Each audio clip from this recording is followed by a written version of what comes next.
धर्म क्या है? बहुत सारे दार्शनिक हुए जिन्होंने अपना पूरा जीवन खपा दिया इस चीज़ को जानने के लिए।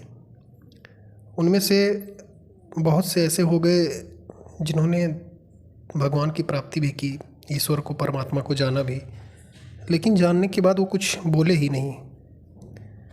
वो इतना परमात्मा में लीन हो गए कि कुछ बोले ही नहीं, मौन हो गए, शून्य हो गए।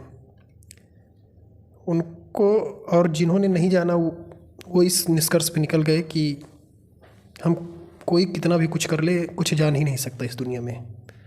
उन्होंने अपनी ये विचारधारा दे दी और हट गए उस रास्ते से। और जिन्होंने जान लिया वो मौन हो गए, या अगर उन्होंने कुछ बोला भी तो ऐसा बोला कि उसको सब निकाल ही नहीं सकते उसमें से अर्थ। और दूसरी बात यह है कि भगवान, ईश्वर, परमात्मा जो भी हैं, या जो संत हैं हमारे कबीर, तुलसी, शंकराचार्य और ऐसे बहुत महान संत, बहुत महान व्यक्तित्व वाले संत, जिनके बारे में बोलने की औकात किसी की नहीं है।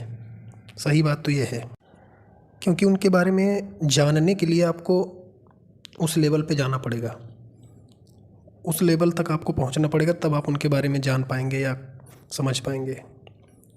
और बिना जाने बोलने का कोई मतलब ही नहीं है किसी के बारे में। और जब भी इंसान उस लेवल पे पहुंचता है जहां वो आत्मा और परमात्मा को एक कर लेता है, तो उसके बाद वो बोलने जैसी स्थिति में होता ही नहीं, वो मौन हो जाता है। तब फिर आप ये पूछेंगे कि इनकी महानता का पता कैसे चलेगा, कैसे हम ये जान सकते हैं कि ये इतने महान हैं या इनकी रचनाएं इतनी महान हैं। तो उन्होंने जो भी रचना की वो सब सार्वभौमिक सत्य हैं। वो उस टाइम भी सत्य थी, आज के समय में भी सत्य हैं और आगे भी सत्य रहेंगी। उस लाइन को जो उन्होंने बोल दिया उसको कोई काट ही नहीं सकता। वो सब ऐसे संत हैं, चाहे आप जो भी लाइन उनकी उठा लो। जैसे हम बहुत महान संत कबीरदास जी के एक लाइन के बारे में आपको बता रहे हैं कि उन्होंने लिखा, धीरे धीरे रे मना, धीरे सब कुछ होए, और माली सींचे सौ घड़ा, ऋतु आए फल होए। मतलब कोई चीज़ आपको बहुत जल्दी नहीं मिलेगी, उसके लिए धैर्यता रखना ही पड़ेगा। जब माली या किसान 100 बार अपने फलों को, पौधों को पानी देता है, तब ऋतु आने पे ही उसको फल प्राप्त होते हैं। तो ये यूनिवर्सल ट्रुथ है, ये हमेशा एप्लीकेबल होगा। आप कभी भी इसको उठा के देखेंगे, ये सत्य ही मिलेगा हर एक समय में, हर एक पोजीशन में। और इनकी महानता का पता ऐसे भी चलता है कि इन्होंने कभी कलम को तो छुआ ही नहीं, सिर्फ इनके जो ब्रह्म वचन निकले उसी को लोगों ने लिख दिया, ऐसा उनके शिष्यों ने। तो आप सोच सकते हैं कि उनकी एक लाइन में पूरे जीवन का सार आ गया है। और दूसरा एग्जाम्पल मैं आपको बताना चाहता हूँ।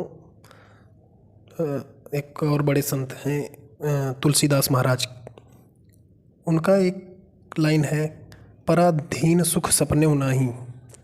उसका मतलब है कि दूसरों के अधीनता में जो आदमी रहता है वो सपने में भी सुख की कल्पना नहीं कर सकता। तो ये सब यूनिवर्सल ट्रुथ है, हमेशा सत्य रहने वाली लाइन है ये सब।